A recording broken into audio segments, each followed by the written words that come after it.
안녕하십니까. 성기영의 경제쇼 아나운서 성기영입니다. KT 무단 소액결제 사태에 이어서 롯데카드 대규모 해킹 사태가 벌어졌죠. 무려 297만 명의 회원 정보가 새 나갔고 이 가운데 28만 명의 경우는 카드 번호, 비밀번호 2자리, 또 CBC 번호까지 유출돼서 부정 사용에 노출된 것으로 파악되고 있는데요. 이런 가운데 또 KT 무단 소액결제 사태는 당초 알려진 것과는 달리 사실상 서울 남부권 전역으로 피해가 확산되면서 파장이 커지고 있습니다. 점점 늘어나고 교모해지는 해킹 사고, 무엇이 문제인지 짚어보고요. 해킹 사고를 막을 대비책은 없는 것인지 자세히 알아보겠습니다. 지난주 미 연준이 9개월 만에 기준금리를 인하하면서 본격적인 금리 인하 사이클에 돌입했습니다. 오늘도 코스피는 장중 최고치를 기록했는데요. 이번 주 마이크론 실적 발표와 미국 주요 경제지표, 또 정치 외교적 변수 등이 맞물리면서 어떤 방향성을 모색할지 전망해 보겠습니다. 이 시간 유튜브로도 함께합니다.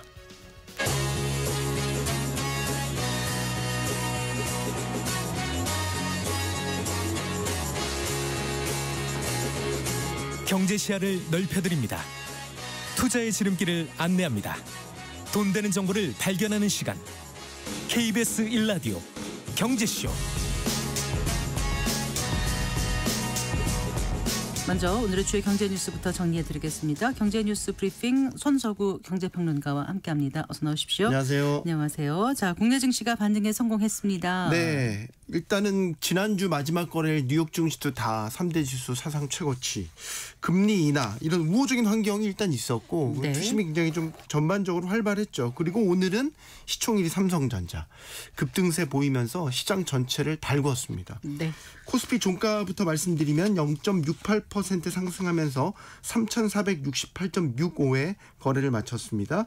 코스닥이 오늘 많이 올랐습니다. 1.3% 상승한 874.36에 거래를 마쳤습니다. 네. 코스피의 경우에는 오늘 장중 기준으로도 그렇고 종가 기준으로도 그렇고 사상 최고가 행진 이어갔습니다. 네. 수급 주체별로 보면 코스피는 외국인과 기관이 동반 매수, 코스닥은 개인과 기관이 사자에 나서면서 지수 상승을 이끄는 모습이었고요. 최근에는 금리 인하 기대감으로 인해서 코스닥 시장에 더 강한 매수세가 들어오면서 오히려 코스피보다 더 높은 상승률을 보여주고 있습니다. 네. 오늘 시총 상위주들 대부분 빨간불을 켜긴 했는데 단연 삼성전자가 오늘 시장의 대장 역할을 했습니다. 삼성전자가 오늘 4.77% 상승한 83,500원에 정규장 거래를 마쳤습니다. 네. 삼성전자의 강세는 그동안 목 빠지게 기다렸던 엔비디아의 납품 가능성이 대두됐기 때문입니다. 맞아요. 현재 반도체 업계에서는 삼성전자가 엔비디아 품질 테스트를 통과하면서 HBM3E 12단 제품의 납품을 시작할 것이다. 이런 전망 나오고 있고요. 네. 엔비디아에 공급되는 HBM3 물량은 지금은 대부분이 SK하이닉스가 납품을 하고 있는데 네. 만약에 삼성전자가 공식 공급사가 된다면 이제 마이크론까지 합해서 HBM3사의 본격 경쟁이 시작되는 거죠. 네. 이 영향인지 오늘 SK하이닉스는 하락세로 거래를 마쳤습니다. 예. 또 하나 짚어봐야 될 거는 미국 투자은행 모건 스탠리의 보고서입니다. 이 모건 스탠리가 작년에 반도체에 겨울이 온다라는 보고서를 내면서 네. 우리 한국 반도체주들의 아주 혹독한 된소리를 맞게 했었죠. 반대로 이번에는 긍정적으로 평가를 하면서 네. 삼성전자 목표 주가를 12%나 상향한 96,000원으로 올린 것이 네. 투심을 달궜습니다. 내년 1분기까지 디램 가격 상승이 이어질 것으로 전망하면서 반대로 올 겨울은 따뜻할 것이다. 이런 평가를 내리기도 했습니다. 네. 자, 그리고요. 이제 미국과의 관세 협상이 난항을 겪고 있는 가운데 이재명 대통령이 협상의 핵심 의제인 미국과의 통화 수합 반드시 필요하다. 이 입장을 나타냈다고요? 네, 그렇습니다. 이재명 대통령이 로이터 통신과의 인터뷰를 가졌는데요. 한미 간 관세 문제에 대해서는 3,500억 달러 규모의 대미 투자에 대해서 양국 간 이견이 있다라는 이야기를 하면서 네. 가능한 한 조속히 해결하려는 목표를 갖고 있다. 이렇게 밝혔습니다. 자, 그러면서 이야기한 게 한미 간 통화 수합이 반드시 필요하다라는 입장을 나타낸 거예요. 네. 그러니까 한미 간 통화 수합 없이 미국이 요구하는 방식으로 3,500억 달러를 방출해서 전액 현금으로 투자한다면 한국은 1997년 금융위기와 같은 상황에 직면할 것이다. 이렇게 이야기를 한 겁니다. 이 대통령은 협상이 내년까지 이어질 수 있는지에 대한 질문에는 우리는 이 불안정한 상황을 가능한 한 빨리 끝내야 된다라고 말을 했고요. 네. 아울러 미국과의 무역 합의를 포기할 의향이 있느냐고 묻자 혈맹 간에 최소한의 합리성을 유지할 수 있을 것이라고 믿고 있다. 이렇게 강조했습니다. 이 대통령은 한국 기업들의 합작 공장 건설 현장에 이뤄진 이민 단속과 관련해선 한국민들이 분노했고 대미 투자에 대해서 기업들이 우려할 수 있다고 지적하면서도 의도적인 것이라고 생각하진 않는다면서 이번 사건이 한미 동맹을 훼손하지는 않을 것이다. 이렇게 강조했습니다. 네. 그러니까 한미 관세 협상에 대해서 굉장히 강경한 입장을 드러낸 것으로 보여요. 네, 이번 로이터 통신과 인터뷰에서 이제 통화수합 얘기를 할 때 IMF 금융위기와 같은 상황에 직면할 것이다 이렇게 이야기를 한 거죠. 그리고 이제 최근 또 있었던 미국 시사 잡지 타임즈와의 인터뷰에서는 미국의 요구 조건을 그대로 받아들였다면 탄핵당했을 것이다 이런 언급을 하기도 했죠. 이례적으로 강력한 비유와 표현을 쓴 것으로 볼 수 있습니다. 네. 이와 관련해서 전문가들은 미국과의 관세 협상 세부 협의가 난항을 겪으면서 장기화되고 있는 가운데 이재명 대통령이 이런 외신 인터뷰를 통해서 국제사회를 향해 미국의 요구가 공정하지 않다라는 이런 여론전을 벌이면서 조금이라도 협상을 유리하게 끌고 가겠다 이런 의도가 담긴 것으로 보고 있습니다. 네. 자, 그 롯데카드 고객들이 지금 해킹 사고와 관련해서 집단 소송에 나설 움직임 보이고 있는 거잖아요. 네, 롯데카드 해킹 사고 관련해서 이달 초에 이 집단 소송을 추진하는 카페가 온라인상에서 만들어졌고 현재까지 이 카페를 통해서 소송 참여 의사를 밝힌 회원 수가 5,700여 명에 달합니다. 네. 롯데카드는 지난 18일 297만 명의 고객 정보 약 200GB가 유출됐다는 사실을 공식 발표했죠. 하지만 사고가 발생한 지난달 14일 이후 거의 한 달 넘어서야 경위가 구체적으로 밝혀지면서 소비자들의 불만을 키웠습니다. 아울러 당초에 신고했던 유출 정보 규모는 실제 규모의 100분의 1 이상 적은 1.7GB에 불과했었고 보름 넘게 홈페이지에는 정보 유출은 없다 이런 공지를 띄우기도 했습니다. 예. 이에 대해서 이제 피해 소비자들은 롯데카드가 보안 관리에 허술했을 뿐 아니라 이 사고 대응 과정에서 축소와 지연이 반복됐다라는 점 아직까지 실제 부정 사용은 없다고 하지만 언제든 피해가 현실화될 수 있다라고 주장을 하고 있습니다.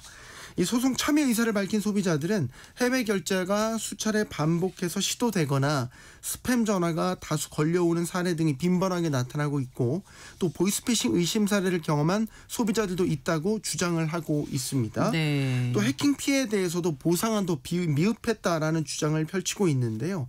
한시적 연회비 면제라든지 무이자 할부 연장 같은 형식적인 수준에서 불과해 실질적인 피해 구제와는 거리가 멀다라고 이야기를 하고 있습니다. 네. 이들은 현재 피해 사례를 모아서 전문 로펌과 연계해서 공식 집단 소송 절차를 진행할 예정이고요.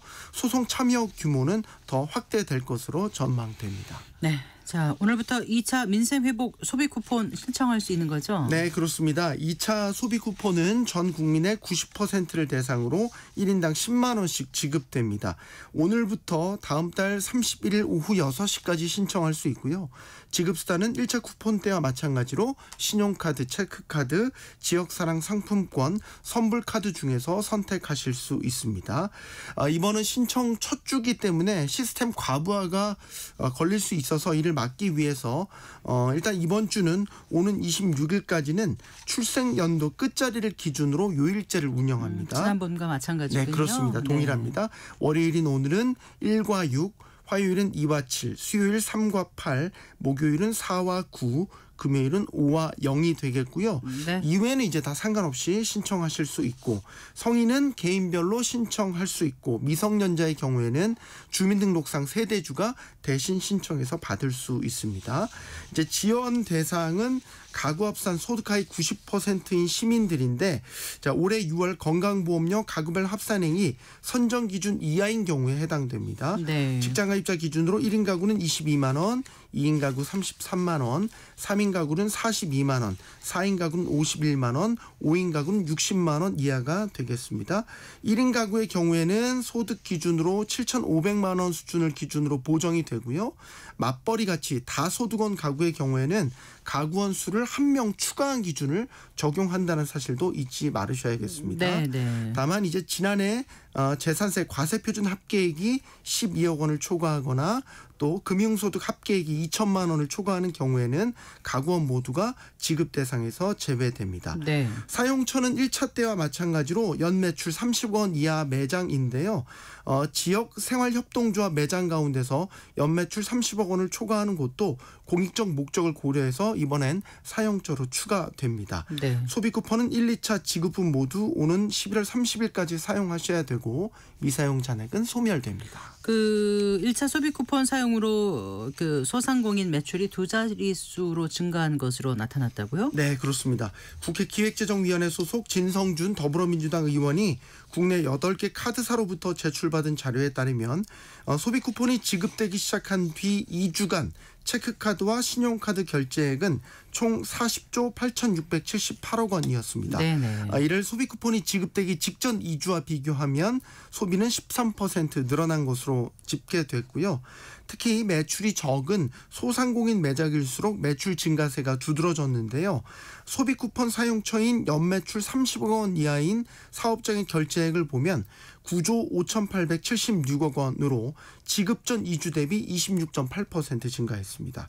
연매출 3억 원 이하의 영세 사업자의 경우에는 30% 안팎의 매출 증가율을 보여서 규모가 적은 소상공인 매장일수록 소비 쿠폰 효과가 잘 나타난 것으로 분석됩니다. 네, 잘 들었습니다. 고맙습니다. 감사합니다. 경제뉴스 브리핑 손서구 경제평론가와 함께했습니다.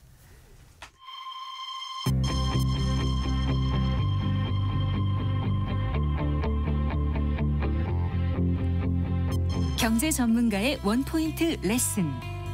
꼭 알아야 할 정보와 이슈를 알기 쉽게 풀어드립니다. 대한민국 경제 고수와 함께 투자의 맥을 짚는 KBS 1라디오 경제쇼. 진행의 성기영 아나운서입니다.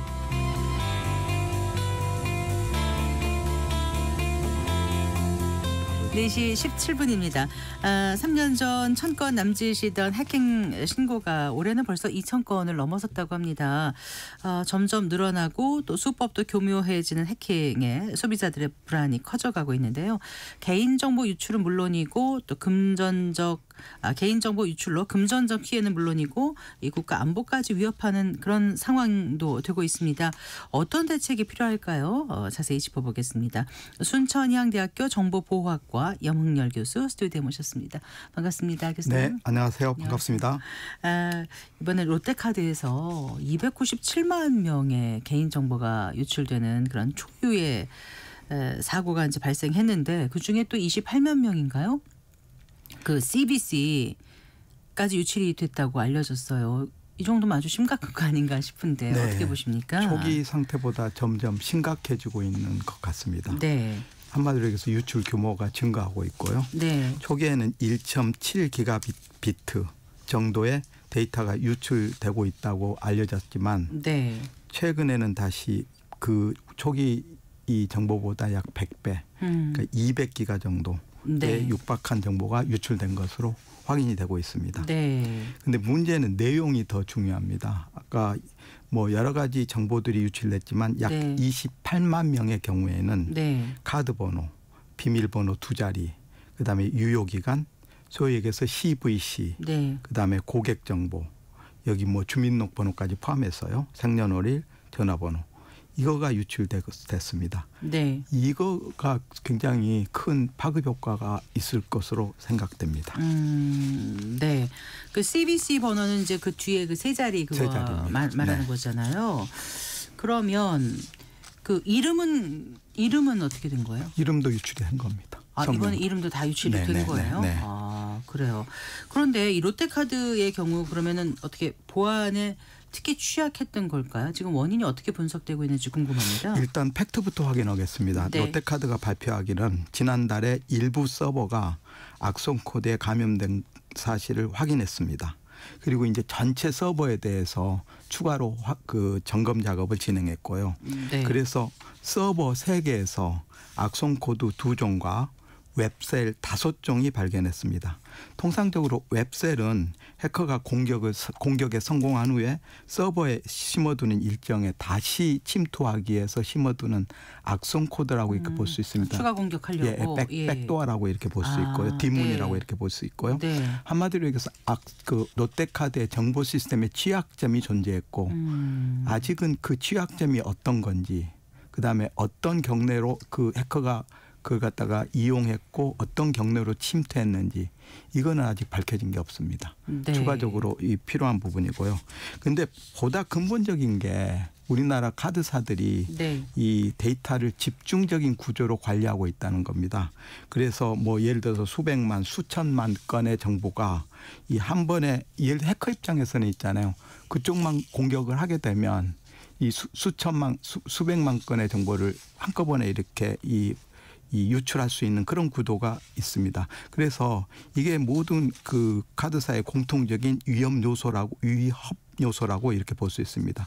공격자 관점에서는 대규모 회원 데이터와 결제 정보를 목표로 하기 때문에 상대방이 이 방어가 느슨하거나 아니면 내부망의 관리가 미흡한 카드사가 우선적인 공격 타겟이 되고 있다고 볼 수 있습니다.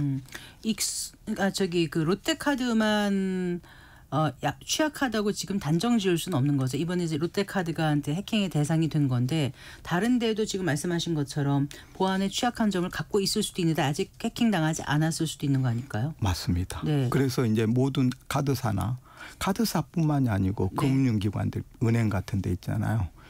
이번에 아직은 원인이 밝혀지지 않았지만 그 보통은 이제 통상적으로 악성 코드를 이용해서 침투에 들어오고 있거든요. 지금도 악성 코드가 있으니까. 네.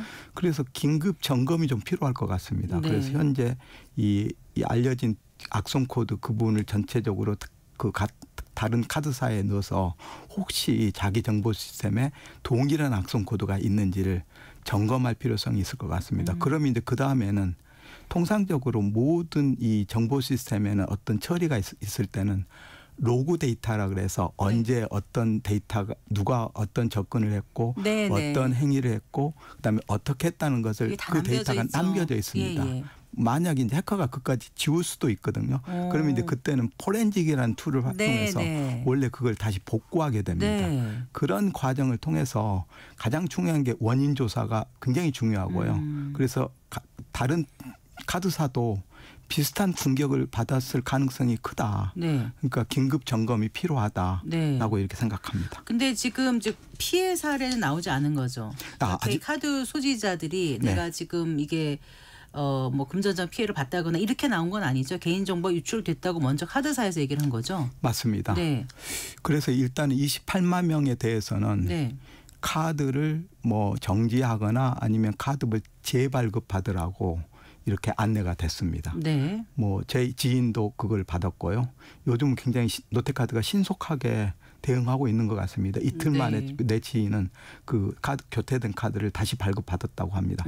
가장 중요한 것은 현재 나갔던 정보를 무용하게 만드는 것. 해커 입장에서는 쓸모없게 만드는 거거든요. 네. 그럼 두 가지 조치가 필요합니다. 하나는 카드를 전면적으로 변경하면은 그러면 카드 정보들이 전부 다 이 옛날 나갔던 정보가 네. 새로 바뀌니까 네. 무용하게 되고요. 그다음에 또 그 동일한 카드 번호를 갖더라도 네. 혹시 웹사이트에서 비밀번호를 요구하는 경우가 있습니다. 네. 그럴 때는 비밀번호만 바꿔줘도 일단은 막을 수가 있을 것 같습니다. 네. 그러니까 일단 바꾸기 전에 비밀번호부터 바꾸고 네. 그다음에 카드 교체를 하는 게 좋겠다는 말씀이신가요? 예, 아니 저는 그냥 카드 교체부터 바로 진행하는 28만 명에 대해서는 적어도. 네. 그러니까 내가 28만 명이 해당되는지는 어떻게 문자가 오는 거예요? 문제 받았습니다. 예, 받고. 근데 문제는 두 가지 정보에 유출이 됐습니다. 하나는 평문 형태로 데이터가 유출되는 경우는 28만 명이거든요. 네. 나머지 것들은 암호화된 데이터로 유출이 됐기 때문에 해커가 그 정보를 빼내려면 복구하는 과정, 원래 이 암호문에서 복구문으로 바꾸는 그런 과정들이 필요합니다. 그런 부분에 대해서는 일단은 안심해도 될 것 같습니다. 네, 그렇군요. 그러니까 28만 명에 해당되는 분들은 빨리 좀 서둘러서 카드를 교체하시는 게 좋겠다 이 말씀이시고요. 근데 궁금한 거는요. 이렇게 다 이제 정보가 CBC 번호까지 다 가져갔으면 왜 뭔가 금전적으로 이용하지 않았을까, 피해를 입히지 않았을까, 이게 궁금해요. 네, 그 뭐 현재 상황에서는 다행인 부분이고요. 물론 다행이죠. 예, 세 가지 이유가 있을 것 같습니다. 예. 하나는 일단은 롯데카드가 28만 명에 대해서는 이 비밀번호 교체하고 그다음에 이 카드 교체하는 그런 과정을 통해서 유출된 정보가 네. 유효하지 않게끔 만들었다는 게 첫 번째입니다. 그래서 카드사가 유출된 사실을 인지한 후에 네. 카드 비밀번호 변경이랄지 재발급 조치를 공고했기 때문에 네. 카드사는, 그리고 또 카드사는 부정결제 시스템을 항상 그 시스템을 가지고 있습니다. 롯데카드가 그걸 아마 운영하고 있을 겁니다. 그래서 예를 들어서 서울에서 결제가 이루어지고 있는데 같은 카드로 부산에서 이루어지고 있다 이러면 5분 이내에 이루어졌다 그러면 어떤 사람이 5분 이내에 서울에서 부산으로 갈 수 없지 않습니까? 날아갈 수는 없잖아요. 예, 그러니까 이제 그거는 체크해서 그게 저절로 돼요. 예, 그걸 체크하고 있습니다. 그리고 어떤 사람은 예를 들어서 전혀 회에 나간 적이 없는데 네. 회에서 결제가 되면 다시 한번 문자로 이렇게 알려주는 그런 사기 탐지 시스템이라고 그래서 FDS 시스템 이런 부분이 있는 것 같고요. 네. 둘째는 실제로 이제 해커가 시도를 해봤을지도 모르겠습니다. 네. 근데 이제 뭐냐면 그 대부분의 온라인 그 결제 시스템에서는 네. 이름, 카드사, 주소, 인증번호 이런 것들을 추가로 요구합니다. 그리고 또 더해서 다중인증이라는 부분에서 한 번 인증하지 않고 2단계 인증을 거칩니다. 네. 그럼 그 2단계 인증에 필요한 정보가 또 필요하거든요. 그거를 아직 획득하지 못했을 가능성이 크고요. 네. 세 번째는 해커가 전략적으로 지원했을 가능성이 있습니다. 그래서 해커 입장에서는 있잖아요. 돈벌이가 여러 가지 방법이 있거든요. 자기가 그 부정결제를 해서 하는 방법도 있고 네. 아니면 그 정보를 다크웹을 통해서 네. 필요한 다른 사람한테 팔아서 돈을 이렇게 획득하는 부분이 있어서 네. 이 부분은 계속 모니터링이 필요할 것 같습니다.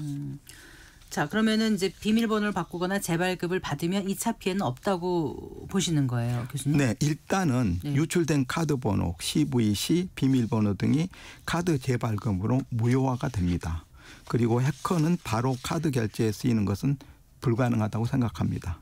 새로운 비밀번호 바꾸면 아까 얘기했다시피 이전에 유출된 비밀번호를 더 이상 사용할 수 없기 때문에 네. 비밀번호 재사용 공격을 방지할 수 있습니다. 또한 카드번호, CVC, 만료일, 비밀번호 일부만 유출된 상태인 경우는 우리나라는 카드 정보를 이용해서 온라인 본인 확인을 할 수도 있습니다. 네. 온라인 본인 확인이라는 것은 예를 들어서 다른 온라인 사이트에 가입을 하거나 아니면 새로운 계정, 금융기관의 계정을 새로 만들거나 이럴 때 하는데 그때 요구하는 게 주민번호, 네. 그다음에 등록된 휴대폰 번호 있어야 되죠. 이런 거 네. 필요하고 네. 2차 인증이 필요합니다. 그래서 2차 인증은 통상적으로 두 가지 방법으로 하는데요. SMS 인증하고 ARS 인증을 하고 네, 있습니다. 네. 그래서 요거까지 필요하고 그래서 아직은 이것을 완성하는 데 필요한 추가적인 두 번째 이 추가적인 정보들을 획득했을지 못했을 경우가 있겠다라고 네. 생각합니다. 네. 그렇지만 이미 정보가 나갔기 때문에 그 카드사나 이 사용자는 주의와 관찰이 필요하다고 생각합니다. 네, 그래요. 사고가 발생한 게 지난달 아니었나요? 네, 그래서 20일 정도 지났습니다. 네, 네. 너무 늦게 그 경위가 구체적으로 밝혀지면서 소비자들이 더 지금 화가 많이 난 그렇습니다. 상태인데요. 네. 지금 이제 롯데카드는 롯데카드고 KT 같은 경우에요. 이제 무단 그 소액 결제 사태가 있지 않았습니까? 근데 이게 지금 나타난 게 빙산의 일각이다. 서버 침해 정황도 추가로 확인되고 있다고 하던데 어떤 상태예요 지금, 네. 교수님? 기술적으로는 세 가지의 사건이 발생했습니다. 네. 침해 사건이요.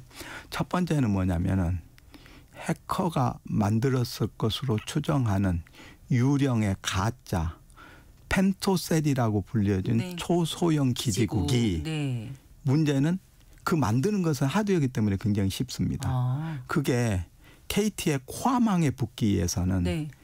통상적으로 인터넷 보안 프로토콜의 규약인 네. 그 규약에 이용되는 인증키 값이 필요합니다. 네, 네. 그런데 그 인증키를 어디서 획득했는지는 모르겠는데 네. 여하튼 현재 KT 발표에 의하면 두 개 이상의 femto셀 유령의 femto셀 기지국이 네. 코암항에 붙었다. 네. 그러면 인증키는 어디서 구했는지는 추가적인 조사가 필요한 부분이고요. 네. 두 번째는 아까 얘기했다시피 무단으로 사용자 모르게 소액 결제가 이루어졌다. 네. 그때 필요한 추가적인 정보는 휴대폰 번호, 이름 네. 등 기본 정보와 주민등록번호 앞에 이 6자리하고 네, 그다음에 네. 성별 정보 있잖아요. 네, 네. 요게 필요하고 그다음에 추가적으로 전송되는 OTP, ARS 인증, 요 SMS 인증 요게 필요합니다. 요게 성공했다는 겁니다. 네. 요게 성공했습니다. 팩트는. 예. 예. 그리고 세 번째는 지금 그 앵커님이 얘기하셨다시피 KT 서버에 네. 추가적으로 침해 흔적이 4건 발생됐고 의심 정황이 2건 발생됐다고 한국인터넷진흥원에 신고했습니다.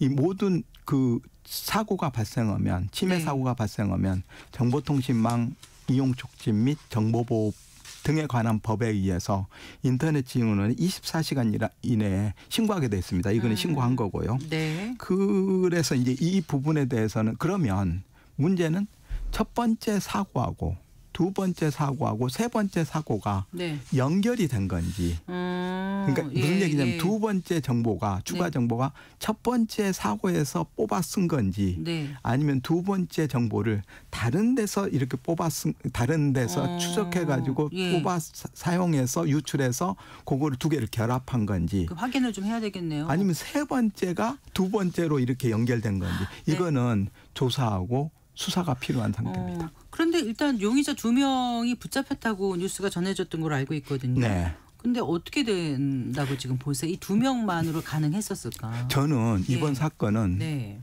그 통신망 보안 규격도 알아야 되고요. 그다음에 해킹 기술도 알아야 되고 그리고 이거를 조정할 수 있는 그런 조정하는 그룹이 있을 것 같습니다. 네. 소위 얘기해서 주범, 공범이 있을 것 같고요. 이번에 밝혀진 용의자 2사람은 행동책이라고 이렇게 생각합니다. 누군가는 네. 이 공격을 이렇게 주도했던 그룹이 있었을 걸로 이렇게 생각합니다. 네. 그래서 이게 이제 국제적인 수사가 좀 필요한 부분이고요. 그래서 이거를 어떻게 이렇게 이 찾는지에 대해서는 추가적인 수사나 아니면 조사가 필요하다. 근데 현재는 행동책이 바뀌었기 때문에 네. 모든 가능성을 항상 이렇게 교수들이 이렇게 얘기하기는 빠져나가기 위해서 모든 가능성을 열어두고 조사를 해야 된다라고 이렇게. 얘기를 하는데 저도 그렇게 얘기하겠습니다. 네. 일단 SKT부터 KT 또 롯데카드까지 지금 해킹 사고가 점점 잦아지고 있어서 소비자들의 불안을 키우고 있습니다. 일단 이렇게 잦아지고 있는 이유가 뭐라고 보세요, 교수님? 해커 입장에서는 돈벌이가 되고 있습니다. 네. 그래서 이제 특히 통신금융이 가진 데이터의 가치가 굉장히 크고 그에 비해서 기업의 보안 체계가 미흡하다.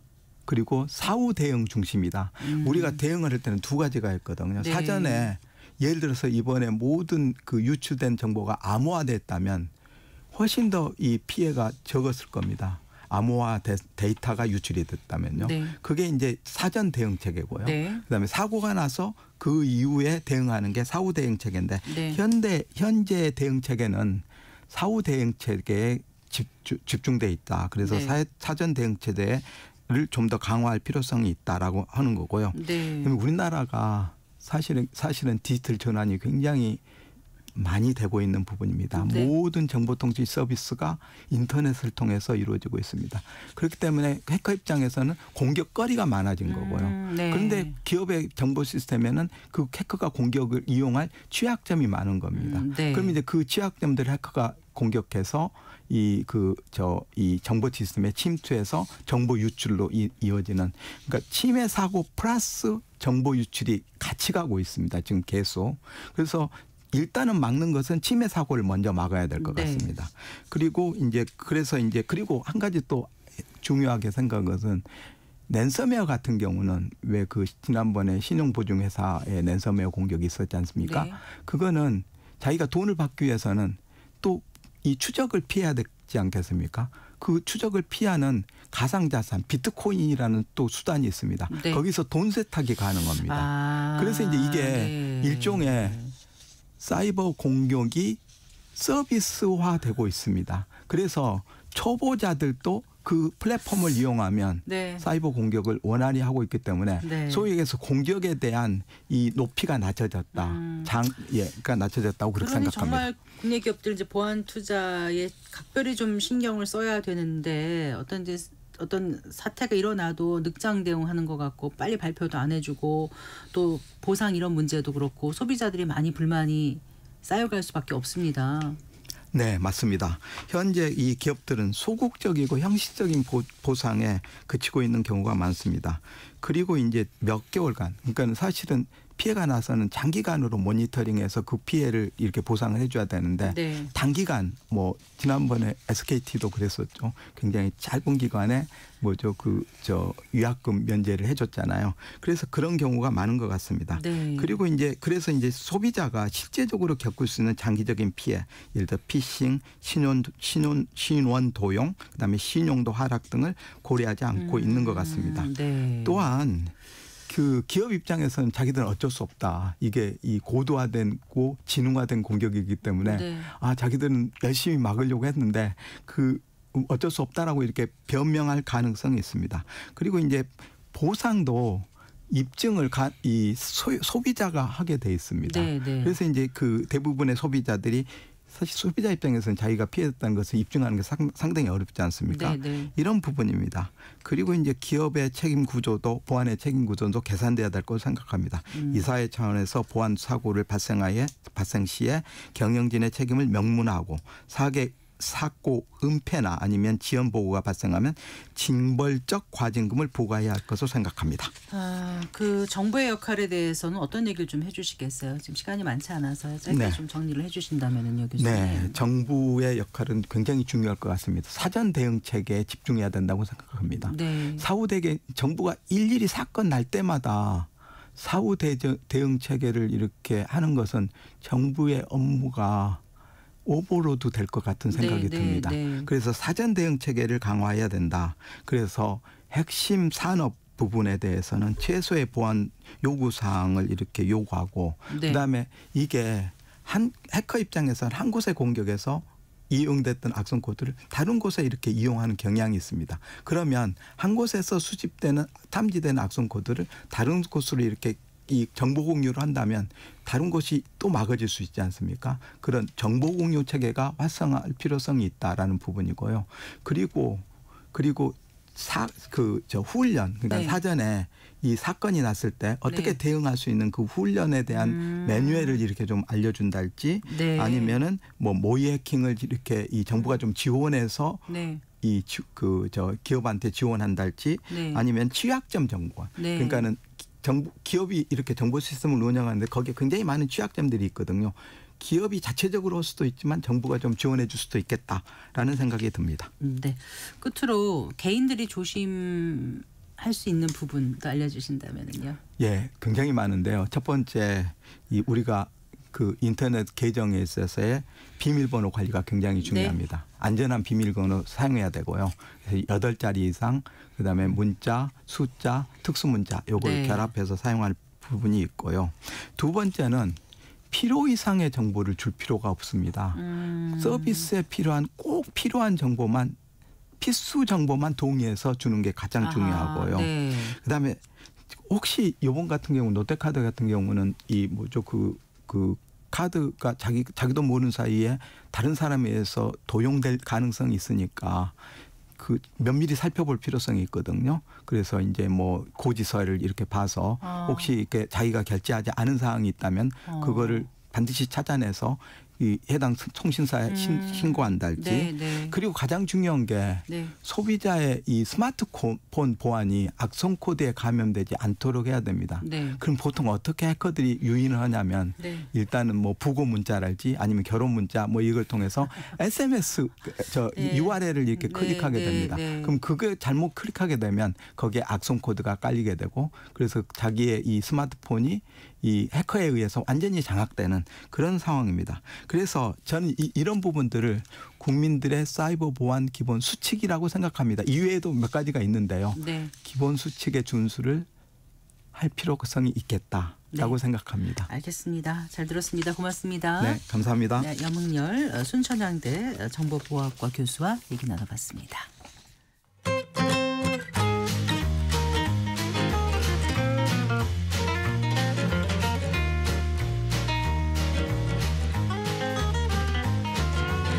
경제 맛집 투자 핫플.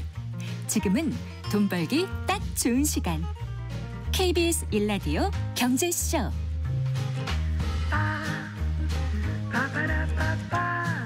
한 주간 주식시장에 영향을 줄 주요 이슈와 일정 살펴보고 현명한 투자 전략 짚어보겠습니다. 주간 증시 동향 LS증권 리테일 사업부의 염승환 이사와 함께하겠습니다. 어서 나오십시오. 네, 안녕하세요. 안녕하세요. 지난주 미국 증시 좀 살펴볼까요? 네, 지난주 미국 증시는 굉장히 분위기가 좋았습니다. 이제 FMC도 잘 넘겼고, 그러면서 다우가 1.05% 올랐고요. S&P 500이 1.22%, 나스닥은 2.21% 오르면서 사상 최고가를 다시 이제 경신하는 그런 모습이 나왔습니다. 네. 엔비디아만 좀 부진했어요. 엔비디아가 이제 마이너스 0.65% 좀 빠졌는데, 네. 지난주에는 M7에서 제일 좀 못 오른 게 애플과 테슬라인데 좀 많이 올랐습니다. 애플이 4.88%, 테슬라가 7.61% 올라가지고 상당히 좀 분위기가 좋았고, 특히 이제 애플 같은 경우는 아이폰 17이 해외에서 반응이 좀 상당히 좋다고 합니다. 그래요? 그래서 주가가 좀 이제 뒤늦게 반등을 했고, 그리고 이제 미국에서 그 뉴스케일 파워라고 이제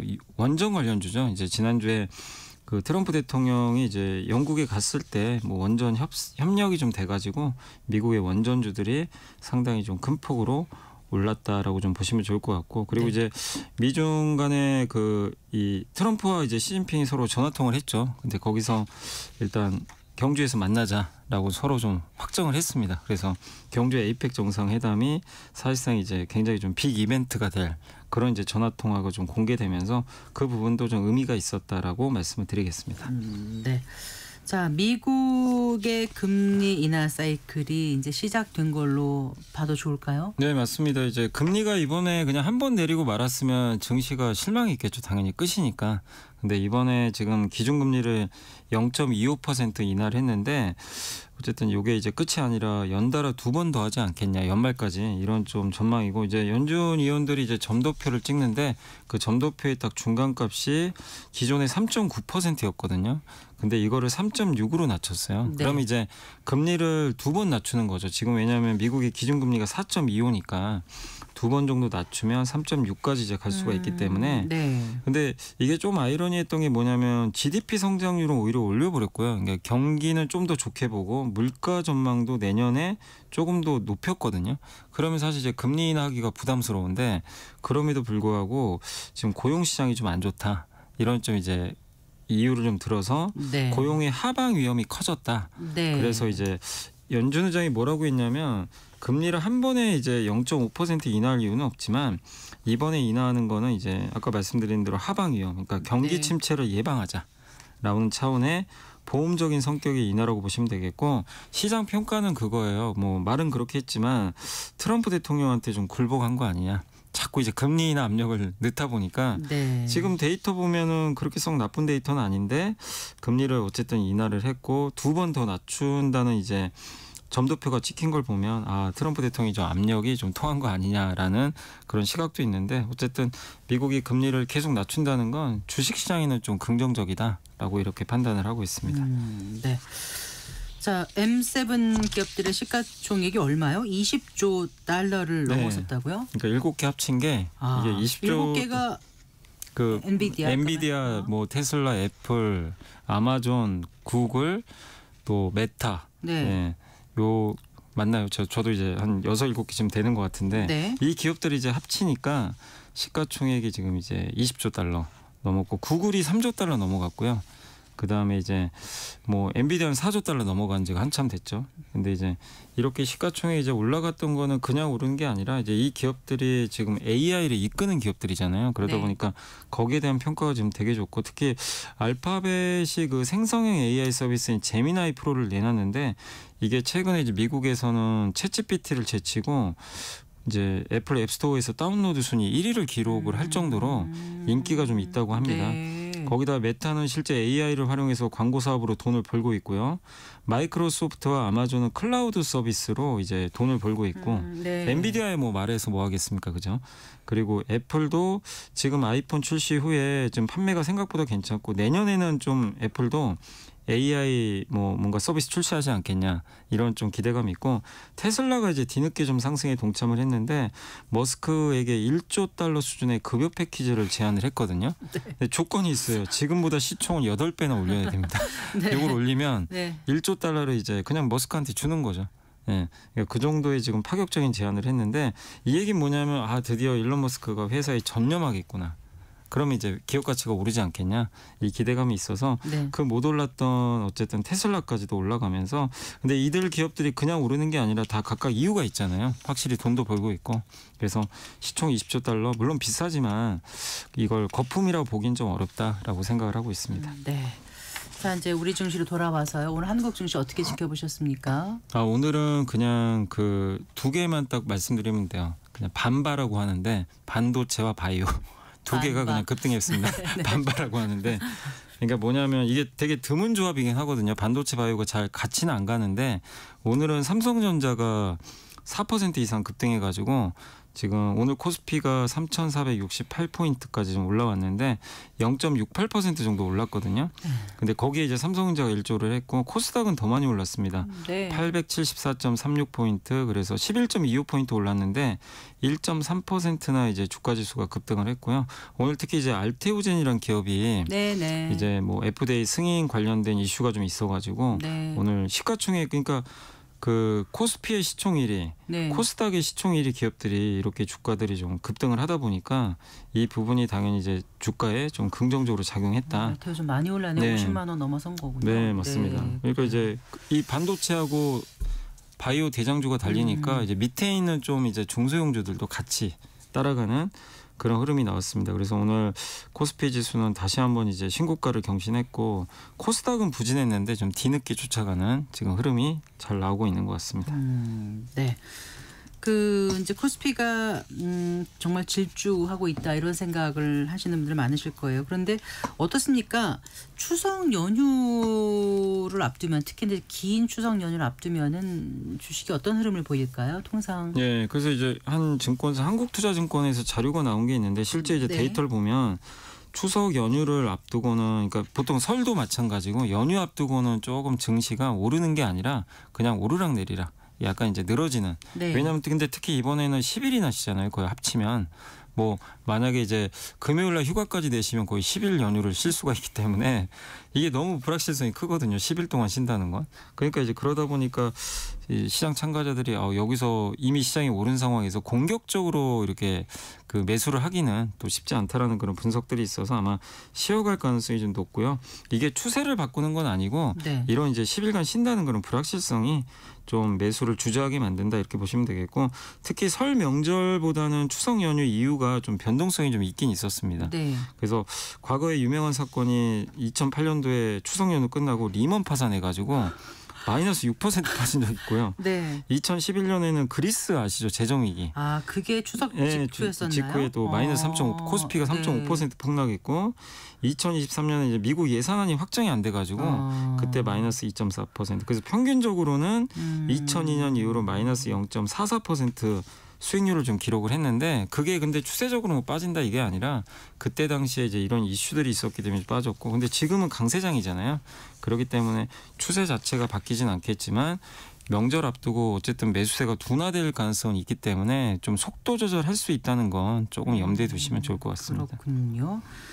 그 아까 말씀하셨잖아요. 트럼프와 시진핑 주석 그 전화 통화를 통해서 에이펙 정상회담에서 만나기로 했다면서요. 네, 맞습니다. 근데 거기에 지금 엔비디아의 젠슨 왕도 오기로 거의 확정적인 것 같더라고요. 거고요. 예. 예. 이게 이제 우리 경제와 증시에 어떤 영향을 줄 거라고 보세요? 일단 이제 한국이 지금 다시 한번 한국에 이제 어떻게 보면 위상이 좀 올라가겠죠. 여기서 큰 이벤트가 일단 열리게 되잖아요. 네. 그래서 지금 트럼프와 시진핑 주석이 만난 지가 2019년 이후로는 없어요. 근데 지금 거의 한 이제 5년 만이죠. 네. 5년 만에 지금 6년 만이군요. 6년 만에 거의 만나는 거기 때문에 네. 정말 오랫동안 만나는 거고 오랜만에 좀 만나는 거고 특히 이제 아직은 두 나라가 무역 협상이 지금 안 됐거든요. 그래서 둘 간에 뭔가 이제 무역 협상도 있을 수 있고 그리고 내년에 아마 이번에 협상이 잘 되면 내년에 서로 뭐 중국도 가고 미국도 갈 가능성이 높다고 하더라고요. 국빈 방문 형식으로. 그래서 상당히 좀 의미가 있을 것 같고 근데 시진핑 주석이 우리나라에 오는 거는 꼭 이 에이펙 정상회담만이 아니라 국빈 방문 자격으로 온다고 하더라고요. 그래서 아마 네. 청와대에서 그 이재명 대통령과 같이 또 정상회담을 따로 할 가능성이 좀 높아졌기 때문에 지금 한중 관계가 예전보다는 좀 악화된 상태였잖아요. 그동안 뭐 이게 한한령 같은 것도 좀 있었고 그래서 그런 것들을 좀 정상화하지 않겠냐 이런 기대감들이 좀 나오고 있습니다. 거기에 이제 지금 가장 또 이슈가 엔비디아 이제 젠슨왕 CEO가 온다고 하는데 네. CEO 서밋이 따로 열리거든요. 그래서 여기에 에이펙에서 네, 에이펙에서 네. 그래서 젠슨왕만 오는 게 아니라 뭐 마이크로소프트 CEO도 오고 미국의 중요한 빅테크 CEO들도 지금 초청을 해놨어요. 아. 그래서 만약에 오게 된다면 상당히 AI 관련된 다양한 이제 얘기들이 나올 것 같고 그래서 AI 관련된 기업들한테는 좀 긍정적일 것 같고요. 특히 이재명 대통령이 그 GPU 5만 전 구매하겠다고 예전에 했었거든요. 그 구매하는 대상은 아마 엔비디아가 되지 않겠냐 네. 이렇게 보고 있고 그리고 이렇게 외국인들이 많이 오게 되면 결국엔 또 관광 관광 수요가 계속 늘 수가 있기 때문에 네. K 관광 관련된 여행, 호텔, 카지노, 백화점 같은 기업들의 수혜가 더 좀 장기화되지 않겠냐라고 생각을 하고 있습니다. 네. 삼성전자 주가는 어느 정도로 지금 전망을 하세요? 엔비디아 이제 HBM3 12단 품질 테스트 통과했다는 소식 앞서서 전해드렸습니다만.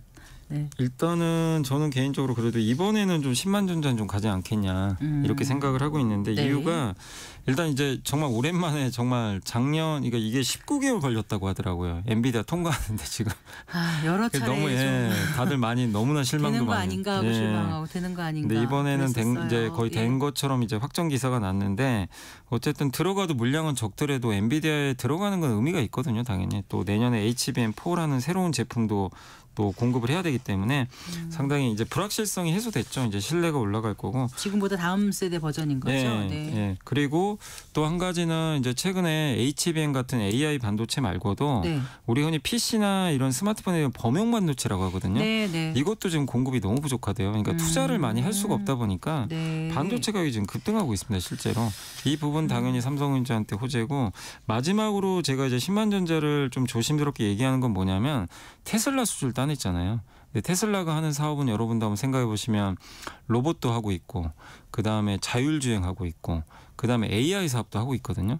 여기에 필요한 칩을 삼성이 이제 만들어줘야 돼요. 28년부터 아마 공급하는 걸로 알려져 있는데 그럼 이제 내년부터 텍사스 공장에서 준비를 잘해가지고 2년 동안 잘 준비해서 양산해서 성공을 하면 네. 엔비디아가 그러니까 이 테슬라가 그리는 그 AI 로봇 이 사업에 삼성 칩이 다 들어가게 되거든요. 그러면 이제 이게 테슬라에서만 끝나는 게 아니라 고객사가 더 많이 확보될 수 있죠.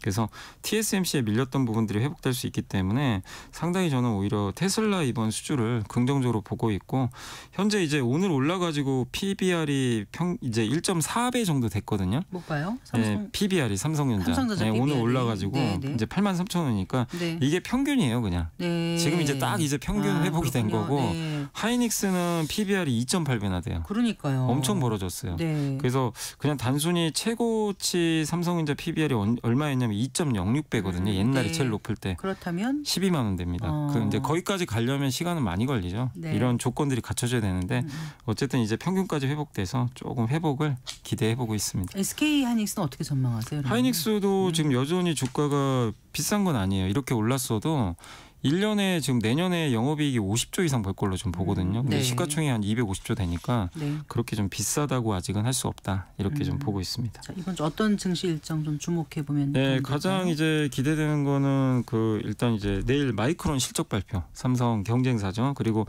카카오가 AI 이벤트 한대요. 이프 카카오라는 이벤트를 해서 카카오의 네. 새로운 또 이런 채팅 서비스를 좀 공개한다고 하니까 네. 한번 보시고 금요일 날 미국의 물가지표 PC 물가지수 한번 지켜보시면 되겠습니다. 네, 알겠습니다. 잘 들었습니다. 고맙습니다. 감사합니다. LS증권 리테일 사업부의 염승환 이사와 함께했습니다. 마칠 시간입니다. 성기영의 경제쇼 오늘 순서 여기까지입니다. 아나운서 성기영이었습니다. 고맙습니다.